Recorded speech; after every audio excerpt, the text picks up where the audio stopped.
ఇక అధికారులపైన AP deputy CM Pawan Kalyan serious అయ్యారు.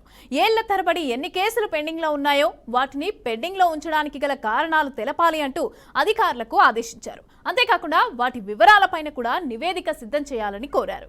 ఉద్యోగుల పనితీరు మీద సున్నితమైన విజిలెన్స్ ఉండాలని, అలాగే వారు అప్రమత్తంగా అత్యుత్తమంగా పనిచేయడానికి ఇది ఉపయోగపడుతుందని పవన్ కళ్యాణ్ తెలిపారు. రెడ్డికి ఇదే అంశానికి సంబంధించి పూర్తి డీటెయిల్స్ మా ప్రతినిధి మధు అందిస్తారు.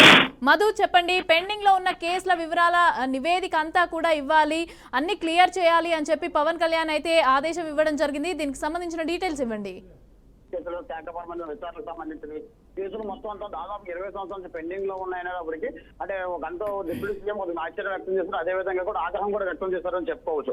అదే కానీ ప్రస్తుతం చూసుకుంటే కానీ ఏళ్ల తరబడి కేసులు పెండింగ్ లో ఎందుకు ఉన్నాయి, దానికి మొత్తం నివేదిక ఇవ్వంటే మొత్తం సమగ్రమైన చర్యలు తీసుకోవాలి వాటి మీద.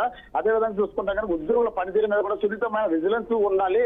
అదే విధంగా చూసుకుంటే కనుక ఉద్యోగులకు నిజాయితీ పనితీరు నిబద్ధతకు ఒక సూక్ష్మ దశలో ఉండాలి తప్పించి ఈ కేసుల వల్ల వాళ్ళ నిజాయితీని కూడా దెబ్బతినే అవకాశాలు ఉన్నాయి. అదే విధంగా చూసుకుంటే కనుక రిటైర్మెంట్ అయిన తర్వాత కూడా వీళ్ళకి రావాల్సిన బెనిఫిట్స్ కూడా అంటే కేసులు పెండింగ్ లో ఉండడం వల్ల రిటైర్మెంట్ అయిన తర్వాత కేసులు కూడా పెండింగ్ లో ఉండడం, వాళ్ళకి రావాల్సిన బెనిఫిట్స్ కూడా రావట్లేదు అనేది కూడా ఉద్యోగులు వ్యక్తం చేస్తూ ఉన్నారు. అదేవిధంగా చూసుకుంటే కనుక అంటే పంచాయతీ కానీ గ్రామీణాభివృద్ధి కానీ అదేవిధంగా అటవీ శాఖకు సంబంధించిన అధికారులు మొత్తం ఎవరైతే ఉన్నారో ప్రధాన ముఖ్య కార్యదర్శులందరికీ కూడా ఆదేశాలు జారీ చేయడం జరిగింది.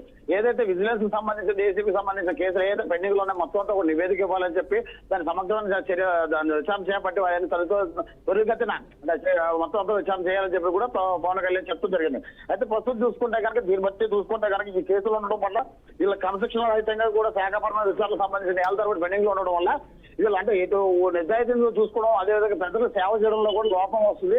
దానివల్ల ఈ కేసులన్నింటి కూడా పెండింగ్ ఉన్న కేసులు కూడా త్వరితగతిన క్లోజ్ చేయాలని కూడా చెప్తుంది జరిగింది. అదేవిధంగా చూసుకుంటే కనుక కొన్ని కేసులు అయితే కనుక 20 ఏళ్ళ తరబడి అంటే 20 ఏళ్ళ పైబడి కూడా కేసులు ఉన్నాయి. అయితే కొంతమంది చనిపోయిన వాళ్ళు ఉన్నారు, కొంతమంది రిటైర్మెంట్ అయిన వాళ్ళు కూడా ఉన్నారు. అయితే వీళ్ళందరికీ రావాల్సిన బెనిఫిట్స్ కూడా రాలేదనేది కూడా పవన్ కళ్యాణ్ కూడా వ్యక్తం చేయడం జరిగింది. అయితే కనుక వీళ్ళందరికీ కూడా అంటే ఏదైతే ముఖ్య కార్యదర్శులు ఎవరైతే ఉన్నారో సీఎస్లు వీళ్ళందరూ జారీ చేయడం అయితే వీళ్ళ మీద అందరూ కూడా ఒక నివేదికను ఇవ్వాలని ఆ నివేదిక ఆధారంగా కూడా చర్యలు చేపడతామని కూడా పవన్ కళ్యాణ్ వ్యక్తం చేశారని చెప్పుకోవచ్చు. Right, thank you Madhu, thanks for the updates.